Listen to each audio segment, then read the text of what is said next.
है सीएए कानून जो आज से भारत में लागू हो गया है। 10 आसान पॉइंट में समझिए सीएए कानून के बारे में ज़्यादा जानकारी।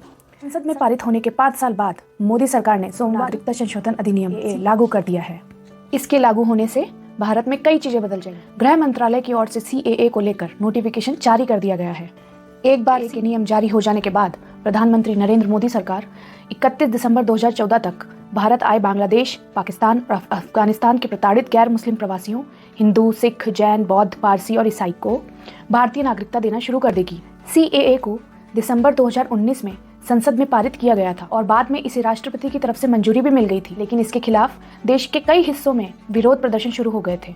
यह कानून अब तक लागू नहीं हो सका था क्योंकि इसके कार्यान्वयन के लिए नियमों को अभी तक अधिसूचित करना बाकी था, लेकिन अब रास्ता साफ हो गया है। आइए 10 आसान पॉइंट्स में समझते हैं क्या है सीएए कानून। नागरिकता संशोधन अधिनियम 2019 एक अधिनियम है जो 11 दिसंबर 2019 को संसद में पारित किया गया था। इसके जरिए 1955 के नागरिकता अधिनियम में संशोधन किया गया है। इस संशोधन के जरिए उन हिंदू, सिख, बौद्ध, जैन, पारसी और ईसाई धार्मिक अल्पसंख्यकों को भारतीय नागरिकता की अनुमति दी गई, जो दिसंबर 2014 से पहले धार्मिक उत्पीड़न के कारण पड़ोसी मुस्लिम बहुसंख्यक देशों पाकिस्तान, बांग्लादेश और अफगानिस्तान से भाग गए थे। सीएए 2019 संशोधन के तहत 31 दिसंबर 2014 तक भारत में प्रवेश करने वाले और अपने मूल देश में धार्मिक उत्पीड़न या धार्मिक उत्पीड़न के डर का सामना करने वाले प्रवासियों को नए कानून द्वारा नागरिकता के लिए पात्र बनाया गया है। सीएए कानून मूल रूप से भारत के 3 पड़ोसी देशों, जिसमें पाकिस्तान, अफगानिस्तान और बांग्लादेश शामिल हैं, के उन अल्पसंख्यकों को भारतीय नागरिक बनने का रास्ता खोलता है जो लंबे समय से भारत में शरण लिए हुए हैं।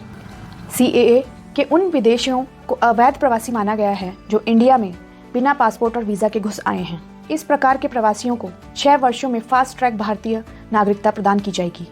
संशोधन ने इन प्रवासियों के निवास की आवश्यकता को 11 वर्ष से घटाकर 5 वर्ष कर दिया है। हालांकि अधिनियम में मुसलमानों को शामिल नहीं किया गया है। सीएए के तहत की नागरिकता देने का अधिकार केंद्र सरकार का होगा। आइए जानते हैं सीएए का उद्देश्य क्या है। पुनर्वास और नागरिकता के रास्ते में आने वाली कानूनी बाधाओं को दूर करता है। दशकों से पीड़ित शरणार्थियों को सम्मानजनक जीवन देगा। नागरिकता अधिकार उनकी सांस्कृतिक, भाषाई और सामाजिक पहचानों की रक्षा करेगा। यह आर्थिक, वाणिज्यिक, मुक्त आवाजाही और संपत्ति खरीद अधिकार भी सुनिश्चित करेगा।